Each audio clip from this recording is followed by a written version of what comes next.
আপনি কম্পিউটার বা মোবাইলের সামনে বসে কি ভাবছেন? সেই ভাবনাকে অনুমান করে যদি মোবাইল আর সিনেমা এমনিতেই চলতো, তাহলে কেমন হতো? হ্যাঁ, আপনি ঠিকই শুনেছেন। এইটা এখন আর সিনেমা নয়, সত্যি সত্যি আসছে। বিজ্ঞানীরা এমন এক ব্রেন চিপ তৈরি করছে, যেটা মানুষের মস্তিষ্কের সাথে সরাসরি যুক্ত হয়ে চিন্তাকেই কমান্ড বানাবে। এই ব্রেন চিপকে বলে নিউরাল ইন্টারফেস টেকনোলজি।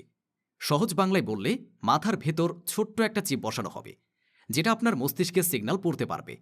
যেমন ধরুন, আপনি যদি মনে মনে ভাবেন এখন একটু ফেসবুকে ঢুকব, তাহলে সাথে সাথে আপনার ডিভাইস থেকে ফেসবুক ওপেন হয়ে যাবে। ইতোমধ্যেই আমেরিকার ইলন মাস্কের নিউরোলিঙ্ক কোম্পানি কিছু মানুষ আর বানরের উপর পরীক্ষা করছে। তারা দেখিয়েছে বানর শুধু মাথার ভেতরে চিন্তা করেই কম্পিউটার স্ক্রিনে গেম খেলতে পারছে। তাহলে ভাবুন, আগে যেখানে হাত দিয়ে টাইপ করতে হতো, এখন শুধু মাথায় ভেবেই মেসেজ লিখে ফেলা যাবে। আরেকটা বড় সুবিধা হলো, অনেক মানুষ আছে যারা দুর্ঘটনা বা অসুখে হাত পা নাড়াতে পারে